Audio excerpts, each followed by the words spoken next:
All right, so that was super weird. I don't know if I'm broken over here or not, but did you guys see the intro stutter or did it play okay for you? It played fine for me. Okay, so it's just me. I'm broken over here. Like I couldn't operate my mic before the show. These wonderful women were trying to hear me, and I couldn't talk into the right mic. And then like the intro was like all stuttering for me when it was playing on my side. So I'm glad it worked out well, and I just embarrassed myself for no reason. But anyway, welcome everybody to another episode of MC Fireside Chats. My name is Brian Searl with Insider Perks / Modern Campground.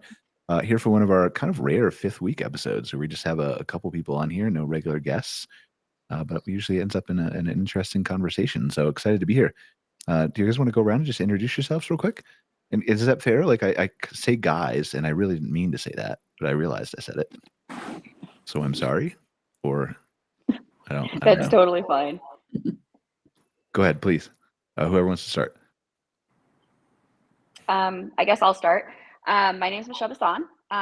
We purchase campgrounds around the country and we try to revitalize them. So we buy them from mom and pops, revitalize them, try to add new elements to them, and then push them out. But we want to kind of keep them true to the legacy of the family that actually created them.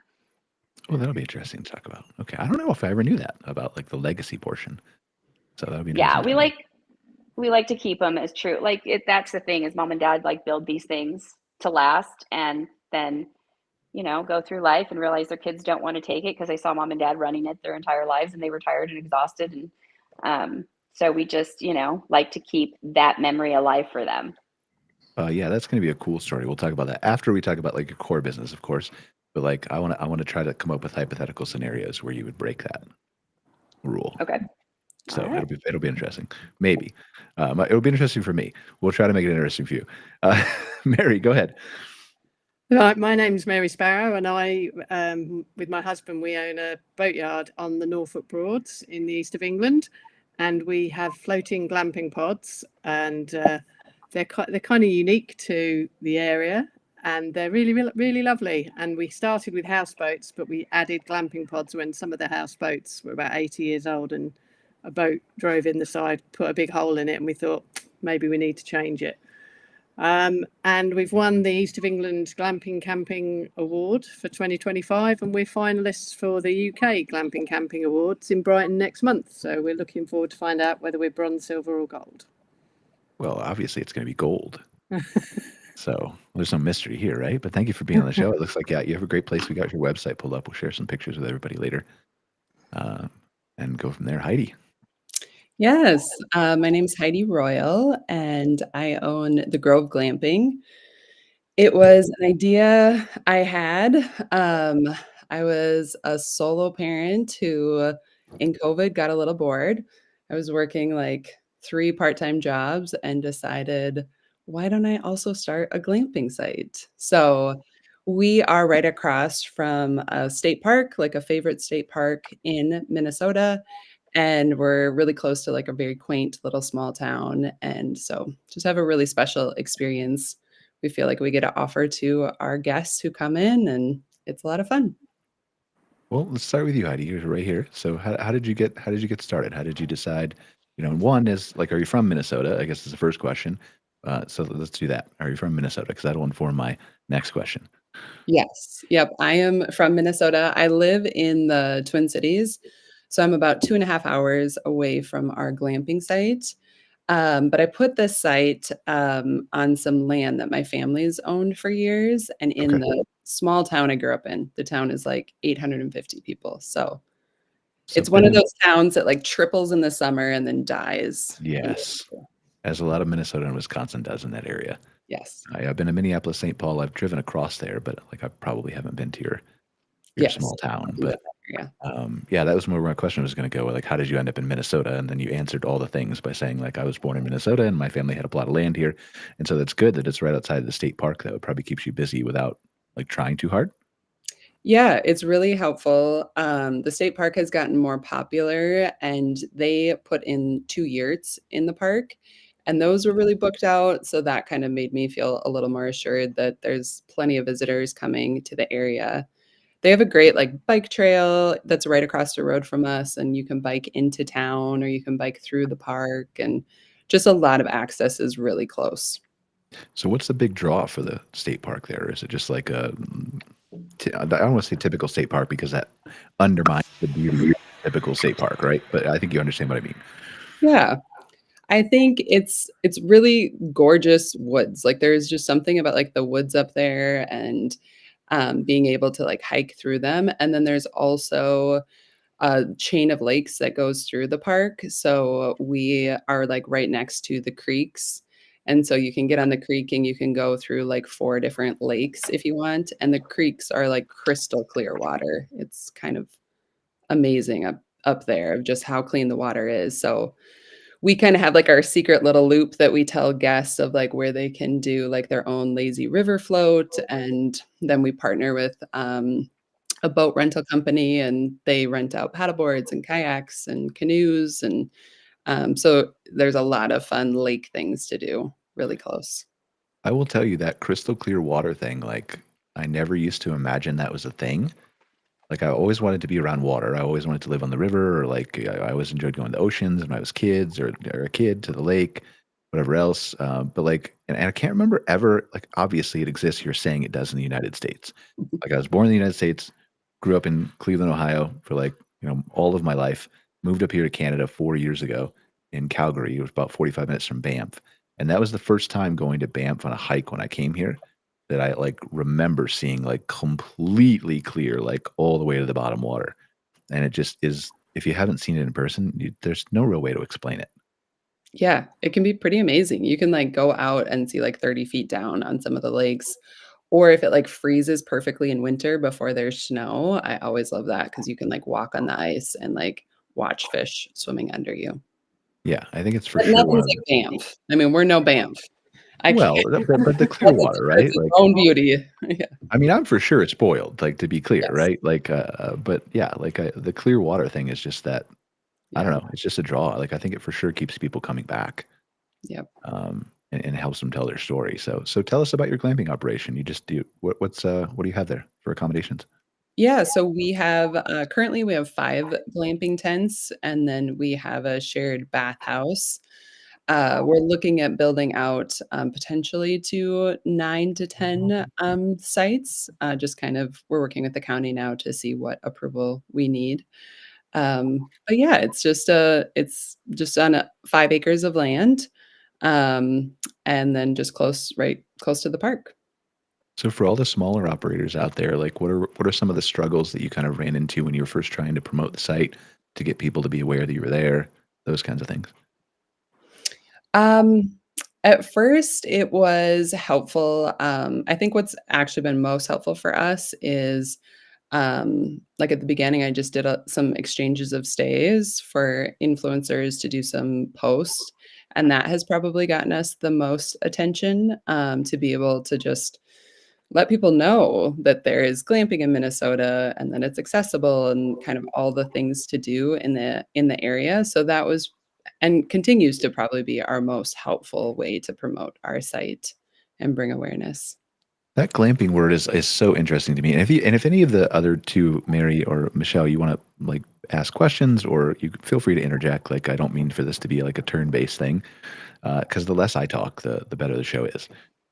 So, but like for the word glamping is interesting to me, and we talked about this like for 10 seconds before the show. But just the fact that like in the UK, for example, Mary knows this, glamping's been around for a long time. The United States and Canada, I feel like, are just kind of catching up to what glamping could be, but also like we technically have had glamping for a long time because there's been campgrounds with yurts and there's been campgrounds with cabins, if you consider that glamping. Like I think the consumer definition of glamping is something that really interests me because like I was over in the Netherlands a couple years ago in Amsterdam, and there's this huge like I don't know, crane hotel that you can go stay up in. They call themselves a crane hotel, but I consider that glamping. Like I'm up in the air, I'm in the middle of nowhere. I can go out on a hot tub and a balcony, like I can see over the city. Like so to me that's glamping, but it's interesting how consumer behavior shifts into now we're going to search for this word or that word, but it's kind of sort of the same thing, just maybe a little bit more different and unique and able to be marketed more broadly. Does that you guys resonate with that or Well, I think personally that Yeah, it's kind I of one of think those. Oh, sorry. I think it's kind of one of those things that it's been it might have been something that has been out there, but it wasn't something that had a label to it until people started actually putting it out on Facebook or Instagram or anything like that. And then it morphed into this whole thing of its own. And so, and then from there, I mean, like, I think the first glampground that I ever heard of was owned by, who is it? Like, it was the guy who owns Ted's Montana Grill. He owned a big glamping ground up in Wyoming, and it had all these tents with all these amazing luxurious beds. And then he would bring in like a cook who would like cook over an open flame, but they called it something else at that point. It was like Dude Ranches or something. I don't know. I don't know if I've ever heard of that. Like, I'm sure I must have come across it at some point, but like mine was Under Canvas Collective Retreats, I think, for the first time when I realized it was a big like thing that was going to be, right? But yeah, please. No, sorry. Did I cut you off? I didn't mean to. If you had more to say, Mychele. Oh, no. I was just saying, I think that a lot of it has to do with like that whole Instagram movement where everything in Instagram just kind of like started propelling everything forward. And then as that started getting more and more people started doing it. And then it started like morphing into these other things like houseboats or, you know, the domes or tree houses and all those other things. And so it just kind of became its own beast. And now it just kind of blankets this whole term of lots of different experiences. And it's not so much just the RVing anymore. Now it's like these experiences that you have. So when you're glamping, you're expecting an experience. Which I think is good, right? Like we were talking, I think our last week, our show was the RV industry outdoor rec, and we had like RVDA on here.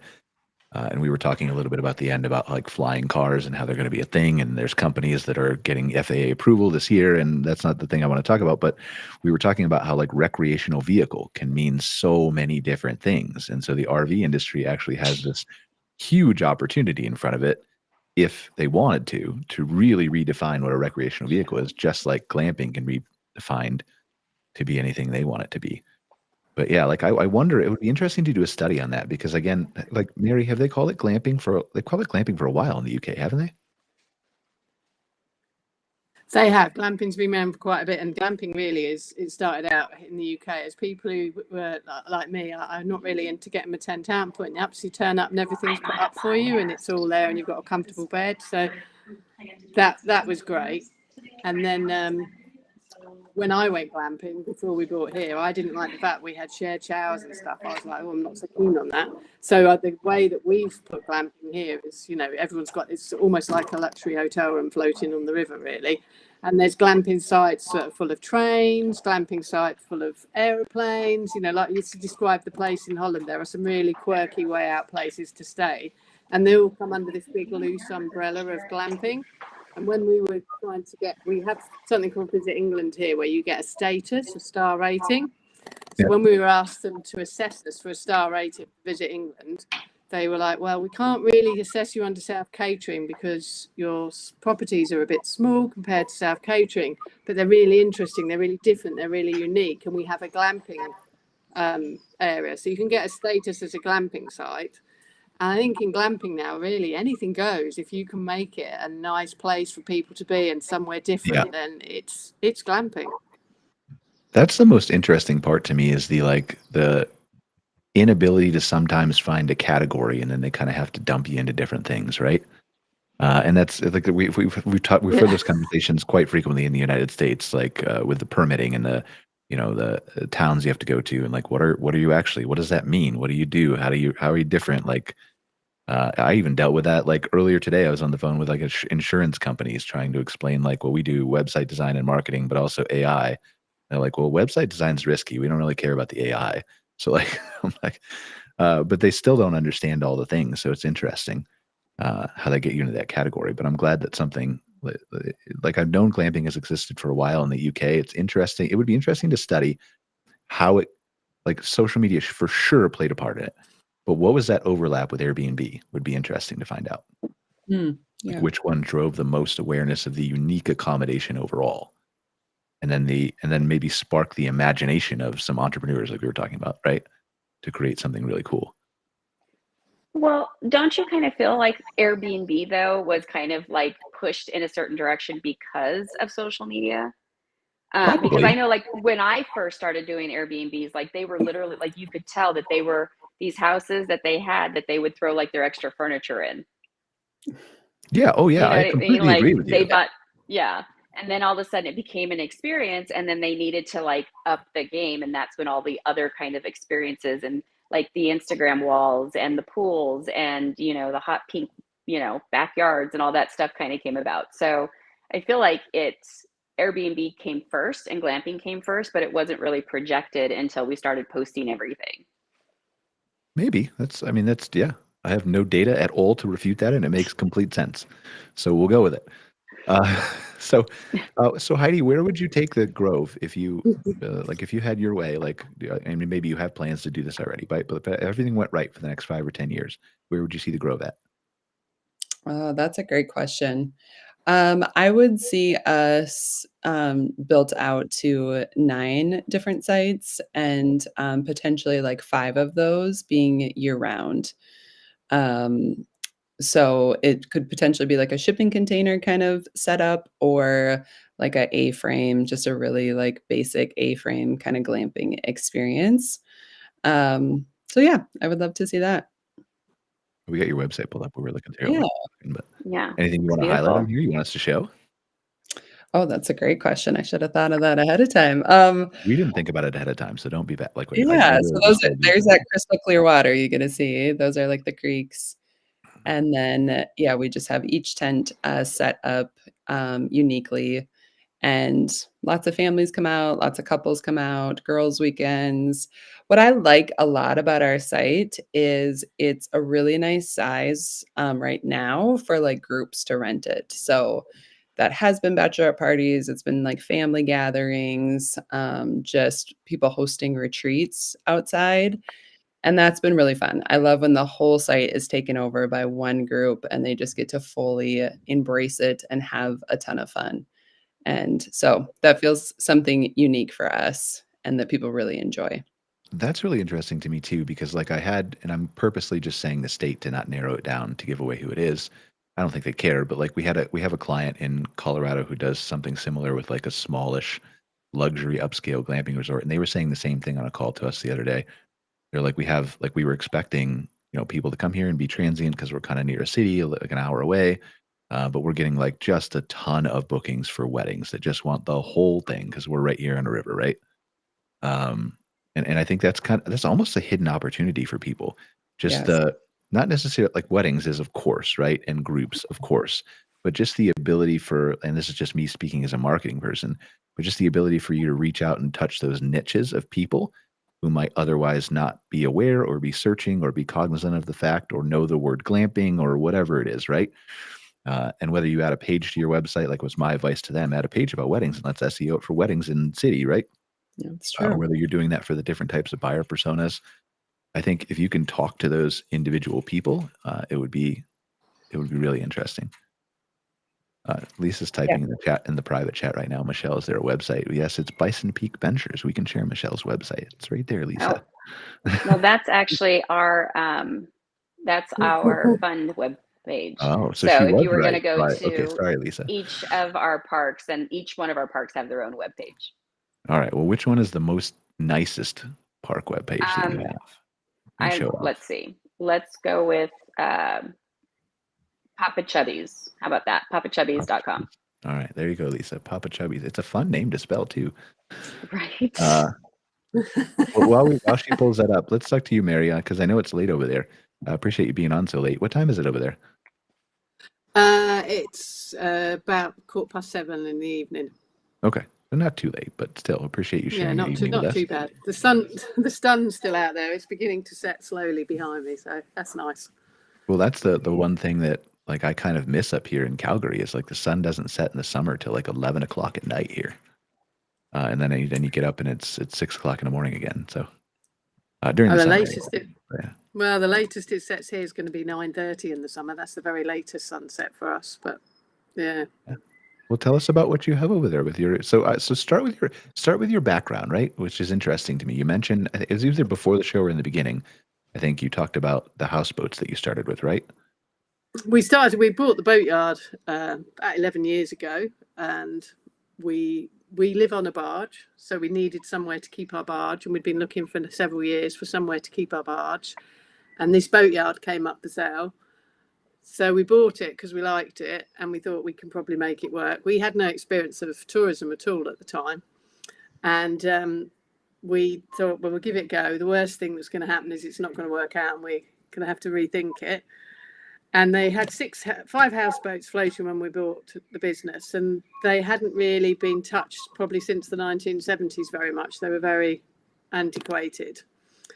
And so we set about slowly improving the houseboats and make a better offer and a stronger offer. And then as we did that, one day one of the hire boats around the area drove into the side of one of the houseboats and put a big hole in it, and we just thought, no, this houseboat's seen better days, this isn't going to work. And my husband came up with the idea of floating a glamping pod, and just because glamping was beginning to be a really big thing, so we thought, well, let's put a floating glamping pod and see how that works out. And we had a look around on the internet. We couldn't find anyone else who'd actually done it at that point, so we thought, well, we'll give it a whirl and then see what happens. So we did, and it worked. So then we floated a second glamping pod. And then we've got a third glamping pod, and that one's our land-based pod, which always makes people laugh that we say it's land-based, but it's got a hot tub and a fire pit, because you can't have a fire pit on a floating glamping pod. You're not allowed to have fires on the riverbanks of the Broads National Yeah, I mean, you Park. could logistically, but you probably shouldn't, is what you mean, and you're not allowed. Yeah, and you're not allowed to. We'd get into a lot of trouble. So we're like, okay, well, it has to be 6 meters away from the edge of the riverbank in the Broads National, because the Broads National Park is a protected area, and it's a beautiful area. So although we own the part that we have, we still have to be custodians of the national park and look after it. Absolutely. But it's lovely. I think I know, like, I think you've sort of told us how you've come to this idea that you started glamping on boats, right? But was it difficult to get where you are now? Like, did you have to be, like, how do you turn something like that into a glamping unit, I guess, is where I'm going with it.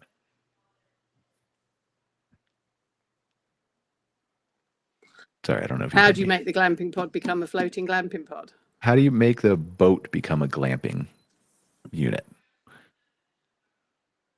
I don't know. I'm if you can hear me, but reconnecting. it's me. Okay. Well, yeah, we'll come back to her in a second. So, but that was hopefully that's an interesting question. Well, if you can hear us and reconnect, we'll get back to you. I promise. Mychele, Bison Peak Ventures. You got a lot to talk about over there. Are you busy? I see you everywhere. Yeah, it's been a kind of a crazy busy year. So, but it's a good problem to have, though, right? Yeah, no, it's been a great problem to have, and so we've been very blessed, and it's been a fun activity to do. I mean, we actually had started investing in single family homes and then moved over into building like a stick and mortar luxury resort in Scottsdale. And so that's kind of how we started and fell into our first RV park almost literally. Weren't looking at RV parks, really didn't understand them, didn't know them. And then happened to see an offering for one at the bottom of an email and started underwriting it. And we were like, why have we never looked at these before? And so that kind of took us to, okay, well, let's go visit it. And then we purchased our first park, which was pretty much a scrapyard at the time that we bought it. Which one was the first one? It was Hideaway. Actually, Okay. You helped us with that one, I think. Yeah. That's what I was asking. I was wondering Yeah. So, we bought that one. Had to completely clear it out and start over. Had to creatively figure out how to, get a drug dealer out of it. That was fun. Actually really had this idea to go in and told him that we had made a relationship with the local police department and that we allowed them to train the dog unit, the canine unit on the park, and that they were going to come in later that week. And he literally took everything and took off in the middle of the night. So that's a good idea. We're gonna have to steal that. Yeah, it worked really well. So he left, he took all of his little friends with him and all of his stuff, never came back. And that kind of kicked that off. And so we bought that first one, didn't really know the potential of what we could do with it. And then just kind of fell in love with the space. It was kind of one of those things where we just started to see these families come in and started to see these kids like acting like children. They were out riding bikes and meeting new friends and hanging out, and there was these family connections that didn't involve cell phones and iPads. And it was just kind of this magical kind of thing where I was like, I don't see this everywhere else. Like, I own this luxury resort in Scottsdale and I could not tell you who stays in it, Yeah. but I'm on this campground and I know all of these people by name. And so that kind of actually sparked my first love for these parks. And then we turned around and purchased our second one because we really wanted to grow in the space. And kind of went through the same experience, met a lot of retirees. It's on Route 66. Brought my dad in to kind of run it for a little bit so that he could kind of see the magic of what was going on. And the whole family kind of got involved. And it just became this thing where once we started really understanding what we had, we started moving into more family focused parks. So like our Lake Ridge Park is completely family focused, where it's all about families coming together, and like, you know, we've got water slides on it and hiking trails, and it's 94 acres in Virginia. And it's just this great place where I see all these families coming together, and I just love to see all of that. And so from there, it just kind of was one of those things where we decided to build something bigger on just what we were doing. And instead of it being about making money, we really wanted to actually put something back in for all the experiences that we were getting. And so that's when we decided that we were actually going to build out a bigger plan with it. And as we're acquiring the parks, we want to build out heart camps. And my son was born with a heart condition and had a heart transplant when he was 11 weeks old. And so from there, he had a very healthy life, and we lost him when he was 6 to rejection. And so family time is very important to me. I'm very, very close to my daughters. But it was kind of one of those things where I was like, you know, it'd be really cool if we could take all of our campgrounds and get it so that they were so profitable that we could basically have people with children with heart conditions come onto the park one time a year, free of charge, and just actually let them be kids and just have a good time and let them have a connection with other families and have that real genuine connection that I see everywhere else with all the other families that come onto the park, where they can meet families who just understand completely what they're going through, and like they can just be kids and families having a good time on a campground. And so that's kind of where we're going with this vision. And that's where I was gonna, first, I'm sorry for your loss. Thank you. That's where I was gonna kind of go with it. And then you told your story of how you got to the, you know, I want to focus on families, and maybe that ties in, I'm sure it does in some way, to keeping, like you were talking about before the show, to keeping the campground like the original owner's vision. But yeah, like, I mean, there's so many different ways, like there's so many things I could say. Here, I'll say this first. I don't know if you know this, and maybe this dates me, but I used to work for Lake Ridge too, way back when Bruce Bryant owned it as part of Legacy. Did you Resorts. really? Yeah. Was that when it was the original R&J Ranch? Right after that, like it was called Lake Ridge RV Resort already when we were. So okay. Yeah, it was right after. I think he rebranded it, but they still had those really cool cement slides that killed people. Like, yes. And we have pictures of them all over the camp store. Yeah, there's still probably photos around of like my stepdaughter was there, and like we have pictures of her in the pool, on the lily pads, and in the game room. And I don't know what you've changed since. Okay, you're gonna have to send me pictures of that because I want to see them. But it's funny because I have people who still come in and they're like, "Let me show you my battle scars from this concrete slide." Yeah, I miss it. Like, I mean, I never went down one of the slides, but like I would have gone down one of them. This is totally off topic, but like if you're ever on Netflix, you should go watch. All of you should go watch a documentary called Action Park. It's in New Jersey. Like, yes, I've seen that. You've seen the documentary? Isn't that the one where it was like it like was outlawed because it was so crazy? Yes. Yeah. Yeah. Like people were getting injured and dying, and like, oh, I can't remember like the different pieces of the show, but like not that Lake Ridge was that crazy, but something like similar to that. Lake Ridge is probably like 20% towards that, maybe. Yeah. But that's what I always think about when people bring up the Lake Ridge slides. But back to the family thing, right?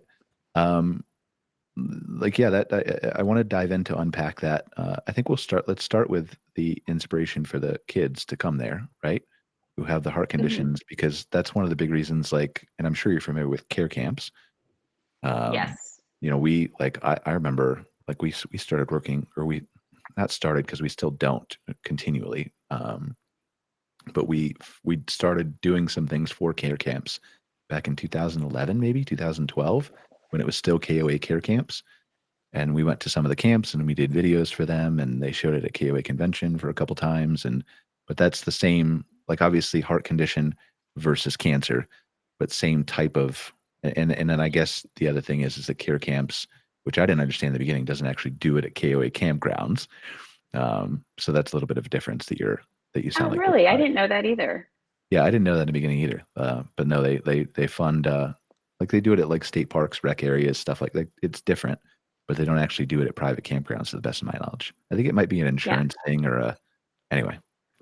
Yeah, actually, and that's kind of where I got the idea. So originally, the ultimate goal with our entire portfolio across the board was to be able to start building grants to help families pay for medical bills that go with heart transplant with their children, because families, they have this brand new baby, they come home and they're like faced with these huge medical issues, and the baby's got these medical conditions that they now have to deal with. And usually one of the family members has to stop working to be home with the child, because the child can't usually go into daycare or anything that would promote germs or, things like that, because they've got to stabilize them. And so originally what we wanted to do was we wanted to build these grants to kind of help. And medical costs for a transplant with like after insurance is about $250,000. And so that cripples the family, like it devastates them. And, you've got this young family with a child with a condition, and now you bring them into an unstable home. And it just seemed like this, situation that if we could help somebody avoid that, we would really like to do that. And so that actually is the ultimate goal with everything that we're doing across our entire portfolio. But then I was talking to somebody at Ojai, and they had mentioned that there were care camps. And so they were explaining that vision to me. And I was like, I would love to do that on my campgrounds for people with children with heart conditions, because that's like one of the biggest things is we're so stuck in the day-to-day and trying to make sure they get to their doctor's appointment and their medication and their immune suppressants and, all these things that are going on, that it's really hard to just be a family and let the kid be a kid. Yeah. I mean, I won't pretend. Sorry, go ahead, please. Oh, no. And to have people who understand that on the other side of that, like to have your neighbor understand how protective you are of your child and know that, you can be protective of their child too, because you guys are all going through the same battles, I think is kind of one of those communities that in the heart community is so hard to come by, because there's not that many of us together in areas, like we're all spread apart. And so it was definitely one of the hardest things, was finding a community that understood. Do you have a sense of, because like I feel like, and it's definitely not the case factually, but I feel like whenever we hear about large organizations trying to help people, it's typically cancer. But there's obviously lots of other people with heart conditions and hundreds of other things that could benefit from a program like this. Do you have a sense of how many kids are out there with heart conditions that would benefit from something like this? I remember like not too long ago, there was a study, but it actually is more children die from heart conditions than from cancer. Wow. I would never guess that. And so, but there's so many different types of heart conditions. They're not all the same. Like there's not all the same cancers. There's not all the same heart conditions. And so it could be something like a minor heart condition, or it could be a deadly heart condition like my son was born with. Okay. Yeah. I would love to see, like, obviously I want to see your program succeed. I want to see care camps continue to succeed. It would be interesting if there was, like, maybe we'll do that with Scott Barr or something sometime, if he wants to dive into that with me on some of our data, just to kind of look at like what those numbers are and how many of those kids typically would enjoy the outdoors or could be introduced to it. And because that's a big thing. Well, like, I know my son loved the outdoors. Like he was able to join Cub Scouts for the small period of time that he was actually here, and he loved the camping aspect of it. And so he would come in with all these big handfuls of worms, and he would just be so thrilled that he caught all these worms and he could scare his sisters with them. But like those are the memories that I remember, and like those are memories that I would like other people to have. Yeah. Well, that's the thing. Like I think it's just an introduction to that experience, right? I mean, we talk about it, not like obviously children are very important, what we're talking about right now, but it's all facets. Like it's Earl with Black Folk Camp 2, who's trying to introduce Black people to the outdoors. It's the people who live in urban areas, like we were talking about, flying cars for a little bit on one of our Outwired shows. 54% of people in New York City don't have a car. Like, and how are they going to get to your campground if they want to go? Like, they might want to go. So it's just interesting the amount of people that, like, we think outdoors is wonderful, and it is, but the amount of people who would enjoy it if they were exposed to it, could get there, didn't have to fight through 3 hours of traffic. Like, the market is crazy, which is, and I don't want to talk about this today, but like, which is why those flying cars were so interesting to me, because it can just get you out of the city to a campground in like 20 minutes. Those are That's going to be actually kind really of cool. awesome. So, but anyway, back to the more important stuff. So what's your plans here to put this program together? So actually, I have to reach out to Care Camps because I was going to chat with them and talk about their model and kind of plan all that out. But I want to probably launch it probably in the next 2 years Okay. and do our first one. We'll probably do the first one on Lake Ridge because it is so family focused. And the park manager at that park actually is my best friend, who is the mother of my son's best friend. So she's like really on board and really wants to be a part of the launch of that. Lisa, can we see some pictures of Lake Ridge? I just want to see if, like, I don't know who does your website now, but I just want to see like some of the pictures so they can get a grasp of where this is going to go. But also, like, my daughter's picture used to be up there still for a long time after we didn't do the website anymore. So I was just curious. I didn't realize you guys did the website, but it's so cool that you guys were went down there. Yeah, it was a long time ago. Like, do you have a photo gallery on here or something, or no? I think if you scroll down a little bit. Yeah, I think we sort of designed that logo, but when we designed it, there was a water slide in it at the top. Yes, that was the logo that was done before the last owners. Yeah, I'm not a big fan of it. Like, it was not my. I mean, I didn't design it, but like. Yeah, we weren't too big of a fan of it either. Just scroll down a little bit. Yeah, but go. Yeah. There, right there. So, like, click the one where the rope swing is there. That's my daughter or stepdaughter. Is it really? Yeah, in the purple, like, hanging on in the. Oh, like, that's so cool. Yeah. Look at that. That's Sarah. So Very we came cool. there and we took pictures of it and everything else. So, like, there was a whole suite of pictures. Anyway. Wow. Well, see, you're already a part of my campground. I mean, it's memories, like you said, right? So. Yeah.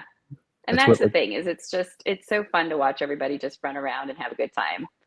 Well, and that's the secondary piece of it, right? Is the like, everybody, it's easy for you to say, not you, but people, to say that, memories is my most important thing. Families are here. This is what's critical to me.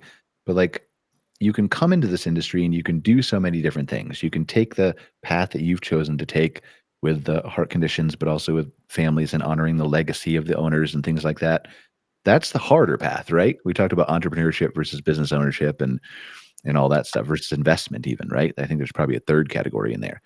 And so there are easier paths to making a lot of money with RV parks and campgrounds. Not that that's a wrong path, but it's a different path. So you're laughing like, maybe is it? Dude, you can say it's the wrong path if you want to say it. Like, I'm being diplomatic. This is not my controversial show that's coming up in 2 hours. No, go ahead. Speak your mind. I agree with you. My husband and I, we had careers before we ran a glamping site, and we always say, if you wanted to make money, you wouldn't go into running a glamping site because it's a lot of work. And the profit on them isn't necessarily great unless you can scale up like you're doing, Mychele. Like, scaling up is what's going to do it. But unless you can scale up and make lots more of it, it's not profitable. But the lifestyle that you get from it is second to none. So for us, it was a massive lifestyle choice to do what we're doing so we could spend time with our son growing up and enjoy being with him rather than being on the grind and working and coming home for maybe 3 hours and maybe seeing him 2 hours a week and possibly at the weekend if we weren't too busy.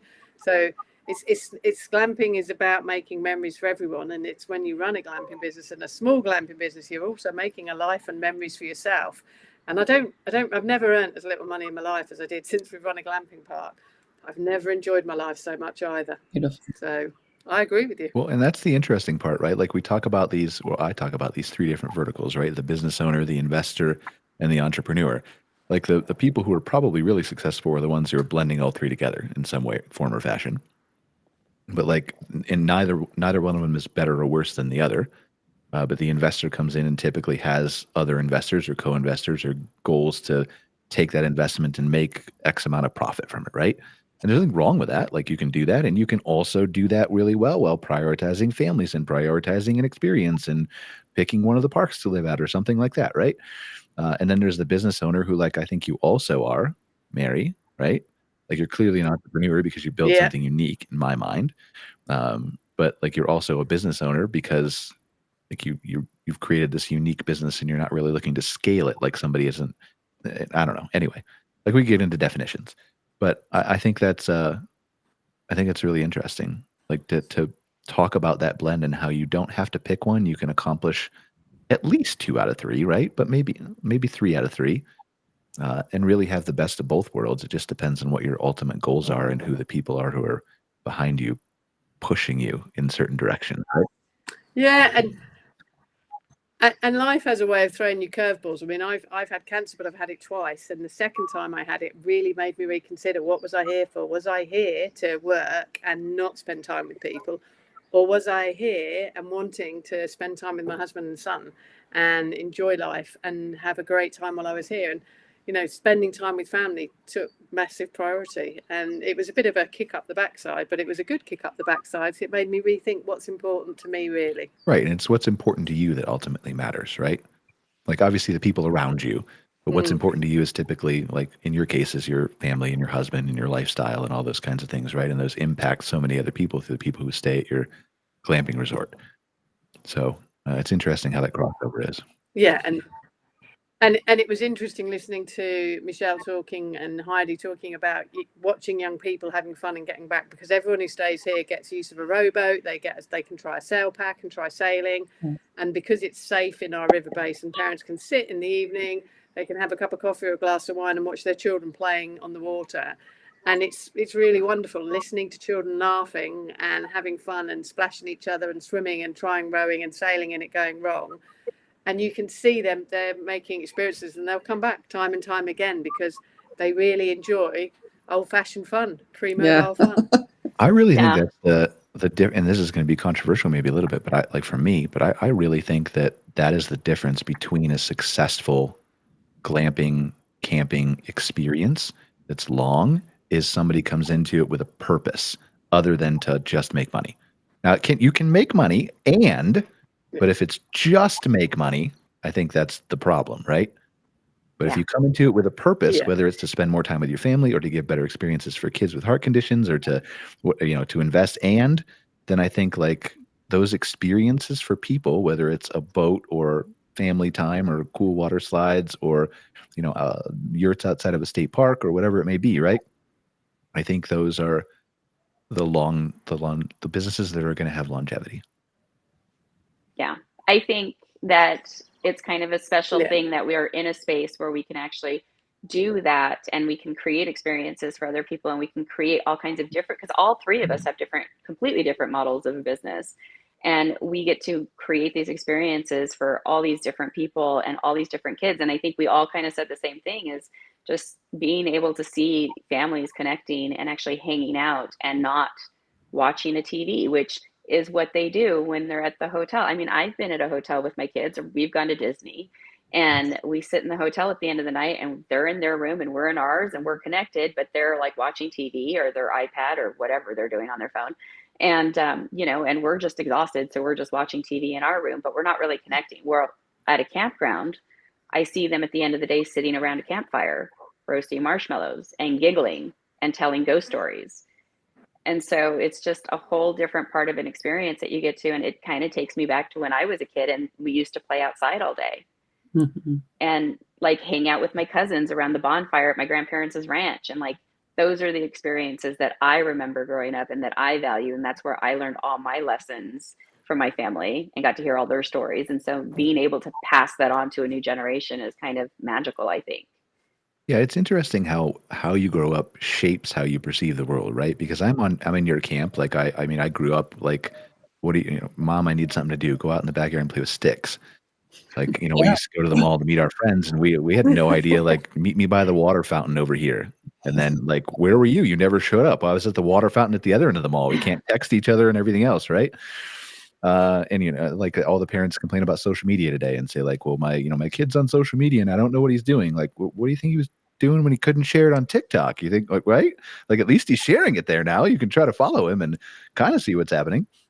But it's interesting how those perceptions shape our lives, because I like the outdoors. I like nature. I like doing all those things. Like we went camping a little bit when I was a kid, mostly in like a trailer. But I think there's value in all those experiences. Like I as much as I love the outdoors, and it almost pains me to say this, like I think there's value in the digital experiences too, but you have to have that balance. And that's different for every person. There's no wrong way to do it, I don't think, except maybe to be glued to a tablet 24/7. But that's just opinionated, right? I can't really say that's fact either. But it's all that stuff fascinates me, how people get to where they are. And because you see, like, it's even as simple as you hear the campground owners say, like, well, why would people ever go to a hotel when they can be outside and talk to people? Like, maybe they're grumpy. Like, maybe they don't want to talk to people. So anyway. Yeah.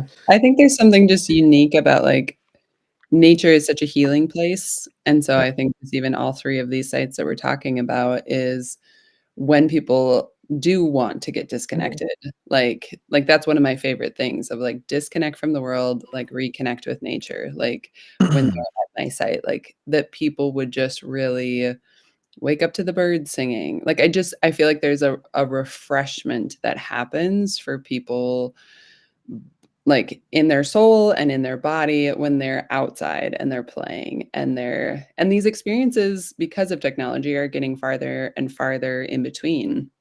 And so I just love all the sites and all the different locations that are offering these experiences for kids and families and couples, because I also think it's this place where people connect and they have the conversations that they haven't been having, or they ask the questions like when all those distractions are gone.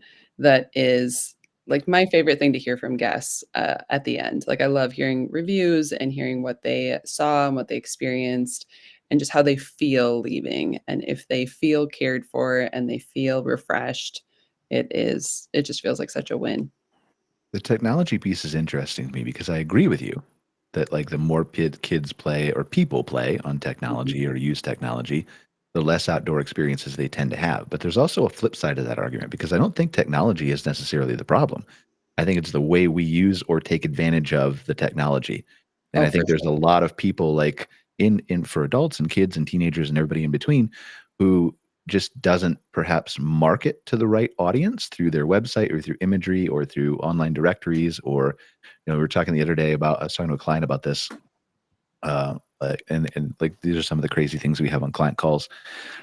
We were talking about how like Meta's VR worlds and things like that are going to be a thing in the very near future with AI. And like, I don't know if any of you guys saw Ready Player One or whatever, where they're strapped in the chair and that's how they lived or whatever. Like that's going to be a thing, and people are going to be able to literally do anything they want and feel like they've been there and remember like they're able to go to the Grand Canyon and feel like they have been there. But what if you could introduce them to the outdoors through your campground there and like, I don't know, charge $1 a night to 100 million people? That's some good money. And then you could introduce them to say like, okay, now you want to come experience the real thing. Look where I'm at now that you've had a taste of nature. For all the people who don't have cars, or for the kids who've never seen this, or for the Black people who've never been experienced it, for Earl's organization. So I think there's ways that we can use technology to further our goals, is what I'm trying to say. Yeah. Well, I think that that's kind of a big thing, is like learning how to work with the technology that's coming about and be able to push things forward. I mean, it's like with AI, everybody's so, kind of, not everybody, but a lot of people are all up in arms about the whole idea of like integrating AI. I mean, I think we were on a post together about it where somebody was like, I would never do that. And then I was like, well, no, there's like systems out there that will call and they will book everything for you. And like, I'm on one right now that we've been testing out personally, not on our campgrounds yet, but people are like, I would never take a reservation from that. And I'm like, but you're going to get to a point where you don't realize it. And you kind of have to learn to embrace it, because, generations change and younger generations come up and they learn certain things, and those are the things that they need. And if you don't roll with the times, you're going to kind of die. Well, yeah, you're already there. Like, I mean, and like I'm rarely, if ever, self-promotional, but that's like kind of what we do is the AI chats and AI phone calls. And we've integrated with like systems that like CampSpot, and we're going to move to New Book, and so you can do the full reservation, right? But that's the argument that I made in the beginning is people were like, well, you know, I don't ever want to chat with somebody. Like, why would you want to introduce more tech? Well, the answer is because that tech can get them to the outdoors faster, right? And then why would you ever want to talk to an AI on the phone? Because the first time you talk to the AI on the phone, let's use a cable company for an example, the first time that AI can solve your problem in 5 minutes without transferring you to 9 different people and then saying it's done, but it really isn't done, then you'll never want to talk to a human again. Yeah. So, but yeah, those creative ways to use technology, I think, are very important because not only do they introduce new people, but they just, yeah. Anyway, Yeah. I mean, that's my main point. Yeah, Mary, I just think that you have to embrace it. So yeah, for sure you do. Absolutely. Mary, you got cut off earlier. I was asking you a question about how hard it was to turn, and whether it's permitting or the legalities of what you have to do, but like how do you turn a regular boat into a glamping pod? Okay, so it's when we bought the boatyard, there were already houseboats here, and they were a thing. You can was play on the that video, Norfolk Lisa. Broads back in the 40s and 50s. Sorry, keep going. Yeah, it's a nice one, and it was back in the 40s, 50s. So our planning permission for having floating pods predates ever needing planning permission. So we can keep the same amount of floating pods as long as we stay within the same amount because it predates planning permission. If we tried to put extra in now, that would be a challenge. So they don't. The floating ones don't have engines in them, so they can't go anywhere. They're not boats that go off, but they do have, you know, everything else in them.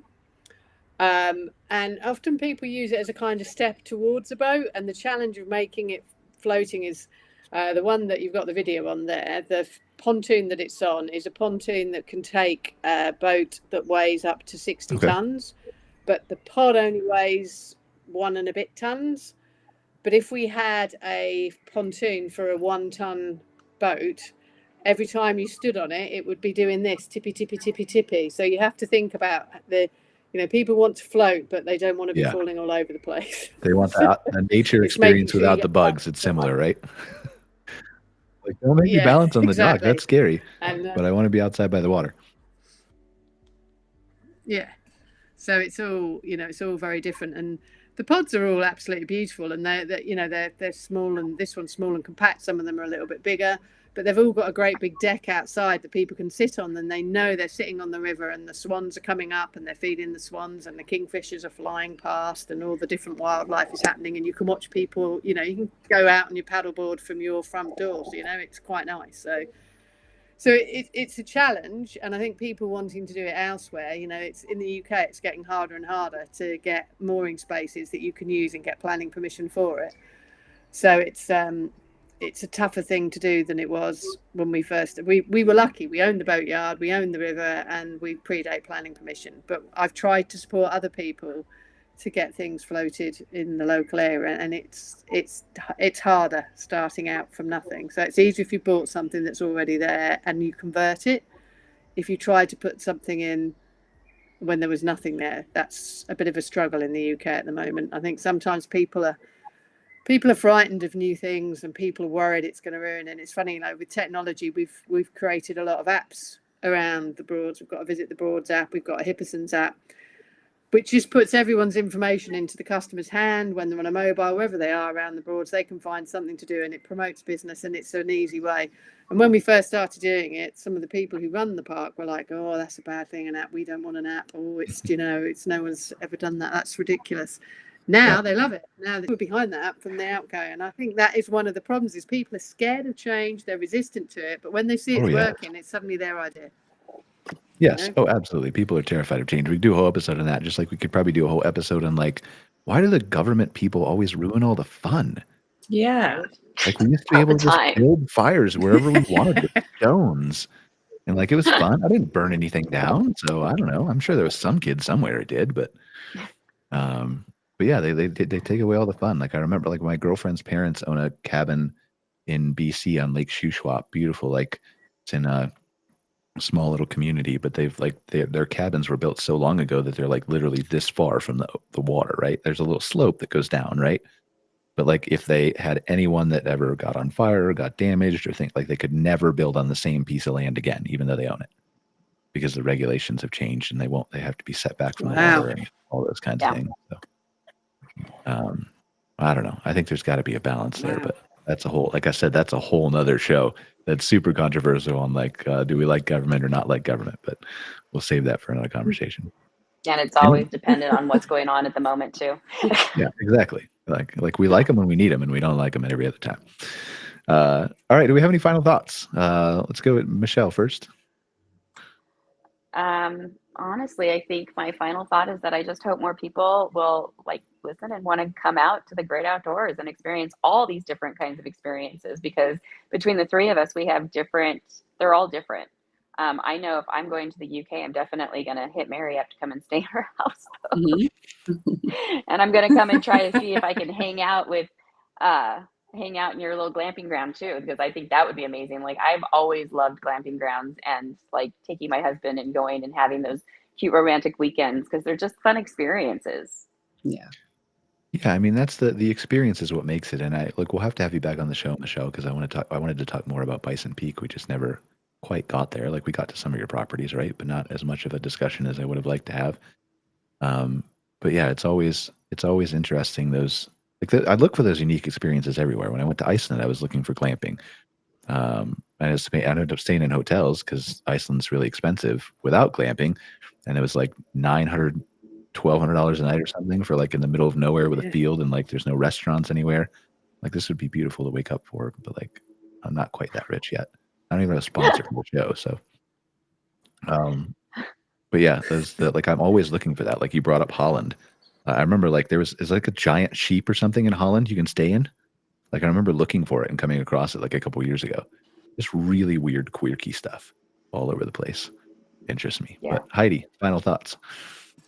I think a final thought would just be that like all of us and everyone who's watching the show that creates these experiences for people, like it's just the encouragement of like it sparks something in people. It sparks connection. It sparks their own creativity. Like I think that there's just something in being in like beautiful, thoughtful places that get our own minds going and get our own creativity going and our own excitement going. And so I just love all the different varieties that we've talked about today and that are out there for people to go and to experience. Iceland's one of my favorite places to go to, and they do have some unique spots, but I've never heard of a giant sheep to stay in. Neither did I. Like to be clear, I didn't stay in there. I think it was like 20 euros a night or something too. Wow. It scared me that it was so cheap, I think. But anyway, we only had 2 days in Amsterdam. So, but where can they find out more about the Grove Glamping? What's that? Where can they find out more about the Grove Glamping? Thegroveglamping.com, or you can find us on Instagram or on Facebook or TikTok. Just if you look at the Grove Glamping, and just lots of fun experiences there that you get to see. You can book with us right there on our site, or you can book with us on Airbnb. And Mychele, I forgot to ask you that question, but you can't rattle off like all 26 of your sites. You got to pick like 1 or 2. Well, actually, if you just come out to my main branded site at mychelebisson.com, or go out to my Instagram at Mychele Bisson, then I have links to all of them on there. Perfect. That's the way to do it. See, entrepreneur. You know exactly what you're going to say. And last but not least, Mary. I would say, anyone listening, watching, enjoying glamping, just keep trying things, try different things. And if you've got an idea for something and someone tells you it's ridiculous, then it's probably brilliant and you should definitely do it. That's what I think. Because, I mean, people told us we shouldn't buy a boatyard and we certainly shouldn't float glamping pods. And we said, well, we'll just do it and then see. Because the worst thing that's going to happen is it goes wrong and you'll do something else with it and you'll learn from it. So I think it's always worth taking a risk. It's always worth giving it a go and just put yourself at the center of your own life and enjoy it. Yeah, the people who tell you you shouldn't do something unless it involves fire or weaponry are typically wrong. Yeah, they just don't have the imagination you do. So, Usually embrace those things. There's probably a third one out there. Somebody's going to call me out on it, send me an email. I'll be like, what about this? Anyway, thank you guys for joining us. That was another good episode. I appreciate all three of you ladies being here and sharing your stories with us. Excited to see how you guys progress. We'll be sure to check in with you guys. And if any of you aren't tired of hearing me talk yet, we have another podcast coming up in about an hour now with Scott Barr and Greg Emmert called Outwired, a little bit different format, kind of uncensored. We'll drink some whiskey and have some fun and talk some data and look at KOA's North American Camping Report and all kinds of fun stuff. So we'll be there in about an hour. Otherwise, we'll see you next week on another episode of MC Fireside Chats. Thank you guys. Appreciate it. Take care. Bye, guys. Thank you.